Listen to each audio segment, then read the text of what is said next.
बिस्मिल्लाहिर्रहमानिर्रहीम। अस्सलाम वालेकुम दोस्तों, मैं हूं अज़कार हुसैन दानिश। दोस्तों, अगर आपका एक यूट्यूब चैनल है किसी भी कैटेगरी का, तो आपको दो चीज़ें चाहिए होती हैं, एक अच्छी ऑडियो और एक अच्छी वीडियो। तो अच्छी वीडियो के लिए अच्छा कैमरा चाहिए होता है और एक अच्छी ऑडियो रिकॉर्डिंग के लिए अच्छा माइक्रोफोन चाहिए होता है। आज की इस वीडियो में दोस्तों हम बात करेंगे एक अच्छा और कम बजट माइक्रोफोन के बारे में जो तकरीबन यूट्यूबर इस्तेमाल करते हैं, चाहे वो किसी भी कैटेगरी के हों। दोस्तों, ऑडियो क्वालिटी के बगैर हमारे पास जितना भी महंगा से महंगा DSLR हो या अच्छे से अच्छा कैमरा हो, अगर हमारी ऑडियो क्वालिटी बेकार हो तो हमारी वो वीडियो किसी काम की नहीं होती है। क्योंकि जितनी अच्छी वीडियो क्वालिटी होगी उतनी ही अच्छी हमें ऑडियो क्वालिटी की भी ज़रूरत होती है अपने यूट्यूब चैनल के लिए। चाहे हम किसी भी कैटेगरी पर वीडियोस बनाते हो, चाहे हम यूट्यूबर हों या व्लॉग बनाते हों या हमारे कुकिंग का चैनल हो, हमें ऑडियो क्वालिटी की ज़रूरत पड़ती ही है। आज की इस वीडियो में दोस्तों मैं आपको एक माइक्रोफोन के बारे में बताऊँगा जो कीमत के लिहाज से देखा जाए तो बहुत ही सस्ता माइक्रोफोन है और क्वालिटी के लिहाज से देखा जाए तो बहुत ही अच्छा माइक्रोफोन है। दोस्तों, वो माइक ये वाला माइक है बोया BYM1। बहुत सारे यूट्यूबर, बल्कि ज़्यादातर यूट्यूबर इसे अपनी वीडियोस में इस्तेमाल करते हैं ऑडियो क्वालिटी के लिए।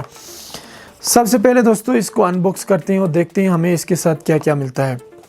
जैसे ही हम इसको अनबॉक्स करते हैं हमें इस तरह का एक पाउच मिलता है। रेक्सिन का ये पाउच है, बहुत ही प्यारा पाउच है जिसके अंदर हमारा माइक्रोफोन है और हमें इसमें कुछ क्लिप वगैरह मिलते हैं और उसके साथ एक फोम मिलता है जो कि पॉप फिल्टर के तौर पर हम इस्तेमाल कर सकते हैं।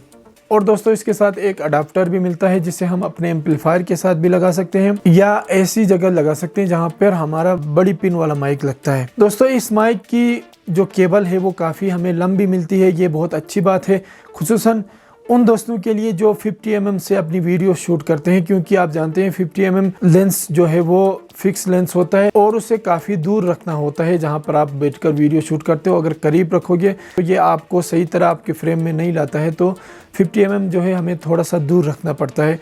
तो 50 mm पे लगाने के लिए ये बहुत अच्छी केबल मिलती है।